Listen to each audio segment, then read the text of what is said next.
Gut. Gut. I don't know, I saw nothing.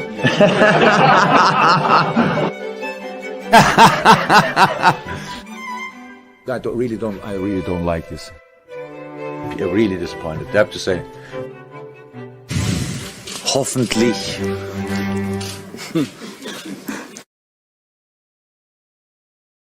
Now, of course, Jurgen has 4 more years on his contract. He's getting a lot of money for doing what he does and doing what he loves. Of course, he's coaching football.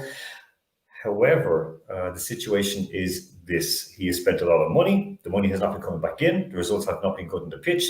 The people around him are, I will say, snakes. So, guys, if you just give me a moment, I'm going to outline why Jurgen is for the chop.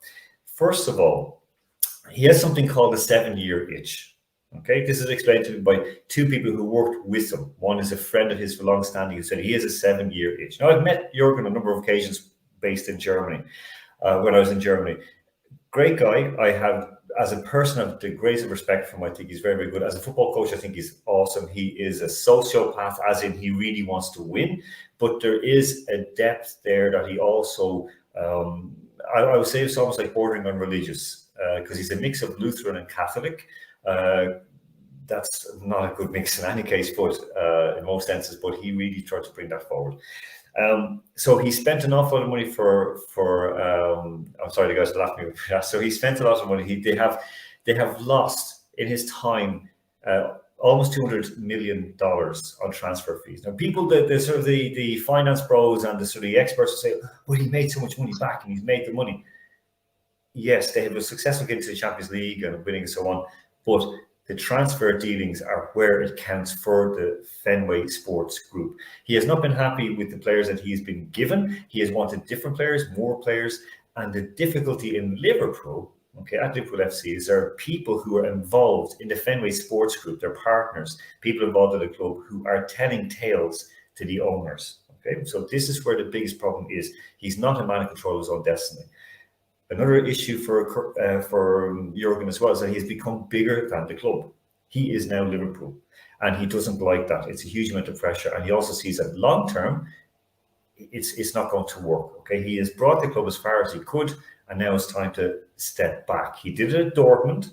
At Mainz, he was lucky he got out just after he made a small club into a decent club, a Bundesliga top level club, but. With Dortmund, he brought them as far as he could, and he realised he had to get out because people were selling players for him. He got an ex-Man U player, Henrik Mkhitaryan. He was brought into the Borussia side. It wasn't what he wanted. Ultimately, the case is down to Jurgen. He is at the point now that he has run out of patience, and my thesis is that. Due to the interference in the transfer policies, due to the pressure coming off from the club, due to internal arguments he's had with the club, he's had a huge falling out with the chairman of the club of Liverpool. This in May, this is all boiling down to a point where he just is going to say, "Okay, genug," which is enough in German, and he will leave. He also has some really not nice people there with him that he has brought in. One of them is an assistant coach who is doing his best to undermine him, and he has the ear of the chairperson of the club. So I'll start off not with a Man U fan. Isolt, am I too far-fetched with this idea? Okay, so I suppose there's a lot of interesting points you've raised there. I think obviously the Liverpool match was actually not shown on TV here on any of the main stations, and as big a win as this weekend was for them in terms of the goal scoring, it was against a team that they should be beating every day of the week. So let's not take that for anything more. But the discussion was that one of the owners was in attendance, or someone from the Fenway Group, which I think speaks volumes about the position in terms of on the back of the United result.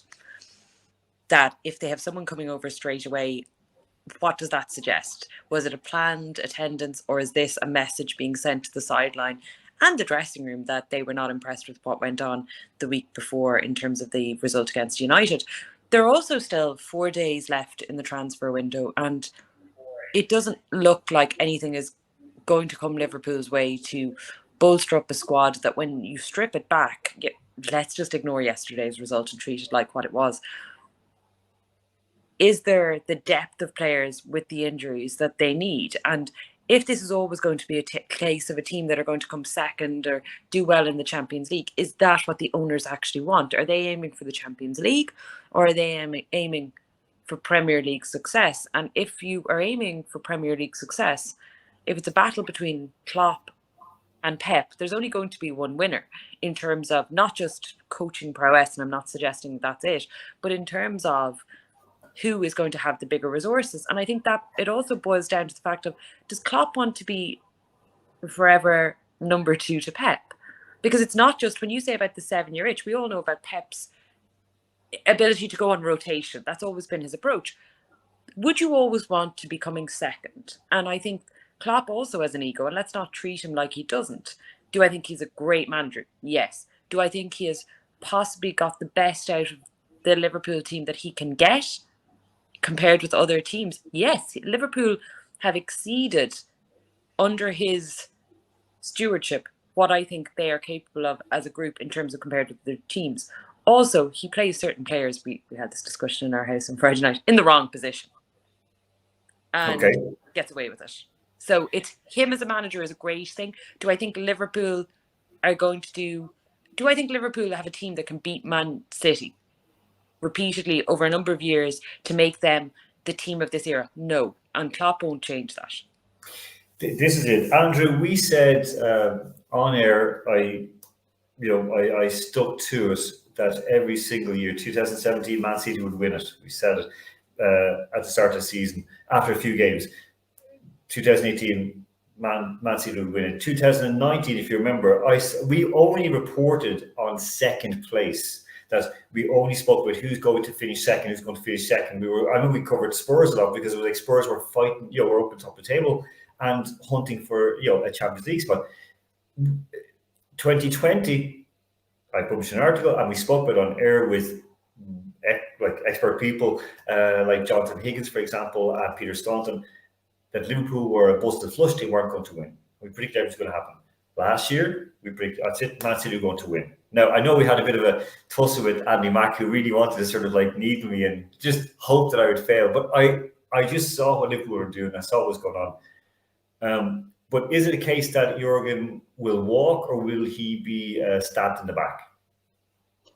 I can't see him walking. I mean, look, he sort of covered some very, very important points to bear in mind of this. A large part of his current and potentially future Liverpool career is guided by his rivalry with Manchester City. They're the only realistic rivals that Liverpool have.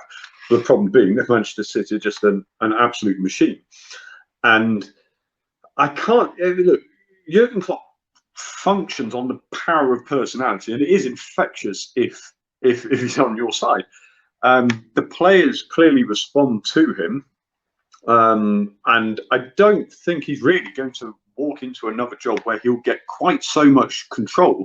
Now, you mentioned the size of Klopp becoming as big as, if not bigger than, the club itself. I don't think I quite agree with that, but he's not going to be as big as he is at Liverpool anywhere else, and I think his ego won't be fed by changing scenery. Now, the thing is, will he be satisfied? Well, like you say, will he be satisfied with second place? Liverpool have potential to challenge Manchester City every year, but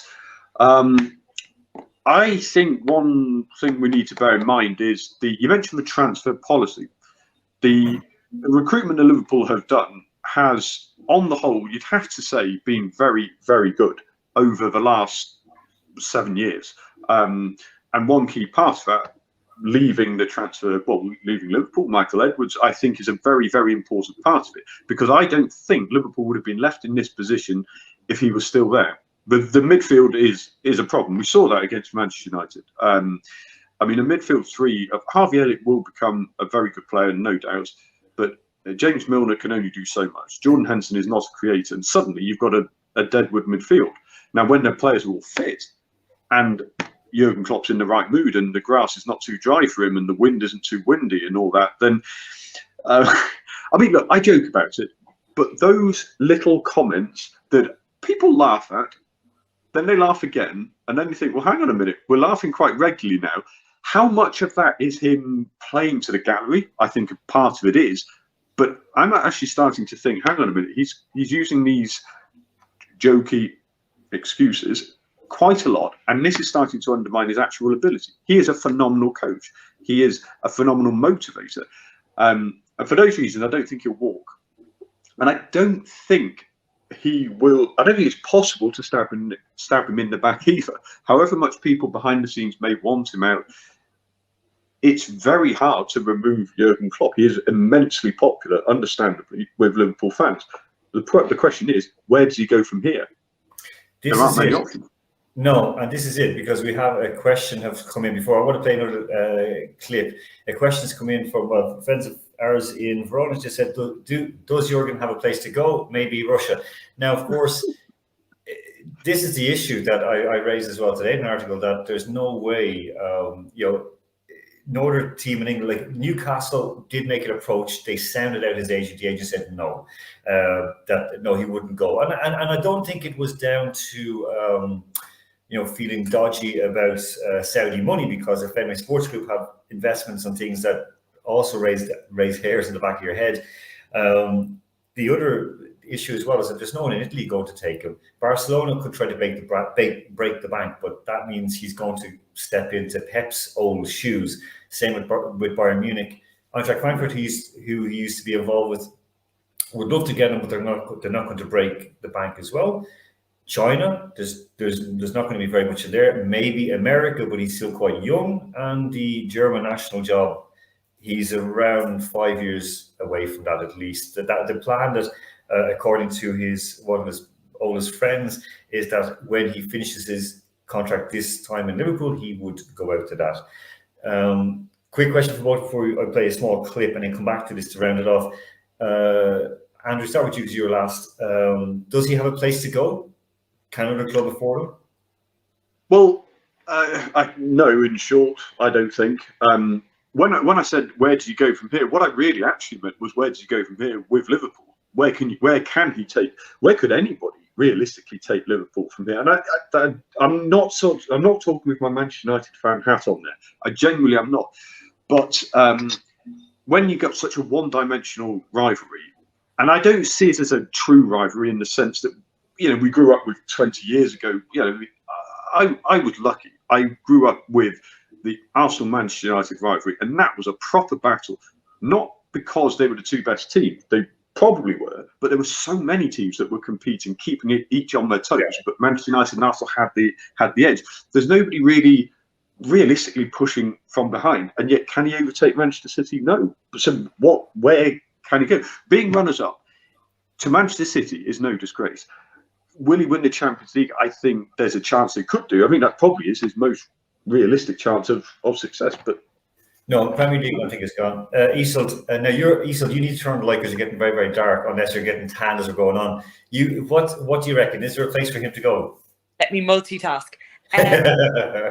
So I will turn this light down in a minute because it's a bit hard. In terms of when you're saying where does he go, my concern isn't that he's suddenly going to start beating City, because let's be realistic.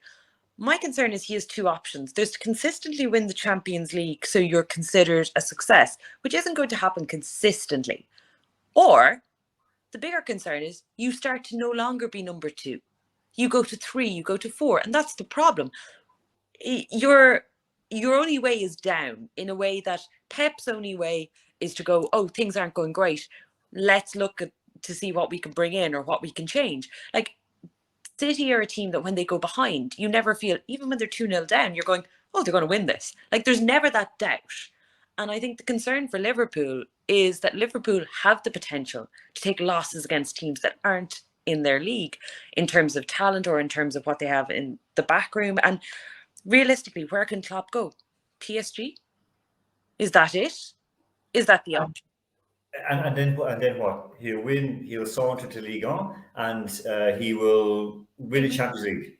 So if we say about him going, and I know I'm going on here, but if we say about him going into the German job, like, if you don't want to go from a Liverpool team that are consistently number 2 to your national squad. You need to leave on a high. So the options for him are win the Champions League and go, this is a high, and walk away now because I'm on a high, or else he's on a low point. And it's very difficult because it's not reflective. In any other era, he would be the manager of the moment. The problem is Pep is just Pep. That's it. And look, it's also in every sense he's second to Pep, because Pep is the highest paid manager in the English Premier League by 3 million sterling more than him. Going to play this clip, and then we'll finish off this segment, which is a very, very quick hot take from both of you before we go on to the fake boxing nonsense. So here we go. This is October 2014 or 15, excuse me, right after Brendan Rodgers had been fired by Liverpool. The problems then have not changed. This is the thing that we have to understand. Everything that's happened then, the same people are involved, the same people are in charge, the same people are working at the club. Nothing, trust me, nothing has changed. And this has been a frustration for many people who are involved in the club for many, many years, especially in the footballing side. So just listen to what they have to say, because this is coming from inside. First is Thierry Henry. I have to spit that out of my mouth. And as I said, it's not just me. I've worked in football and I know what goes on. And I saw, for example, with Jörg Berger in Eintracht Frankfurt, how he was undermined by people within the club. And the whole thing was, he needs to push the players harder. He's being too nice. He's a kind of a rescue. He comes in, he's a firefighter. He rescues the teams when they're down in the relegation positions. And they got rid of him and brought in a guy who, I'll leave it for now, but like people would know him from one of his last coaching jobs in Fulham. Ex-German international, very good guy. And his first statement to the media was, "I'm going to make these players work. They've had it too easy under the previous coaching people. I'm going to make them work," which is a pure nonsense. It was absolute nonsense. The player was fit. There was a fit before he came in as when he was eventually fired. Andrew, long and short of it, is there going to be a Jurgen Klopp at Liverpool this time next year, or will he be gone, fired, or what? I think he'll still be there. He'll still be doing a very good job. I just don't think he will have overtaken Pep by then, because who can? I think he'll still stay. I'm going to I feel the need to point this out. If Jamie Carragher had a Manchester accent, that speech he's just given before Klopp came in could be Gary Neville giving a speech about every Manchester United managerial appointment since Fergie, in terms of what's going on in the background. And it's ironic. Do I think he'll be there?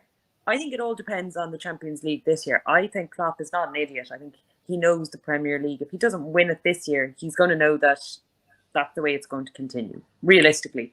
And I think if you win something like the Champions League, you go out on a high, because stay around, because the only way you were going is down. And I think he's too good a manager to be remembered or associated with failure.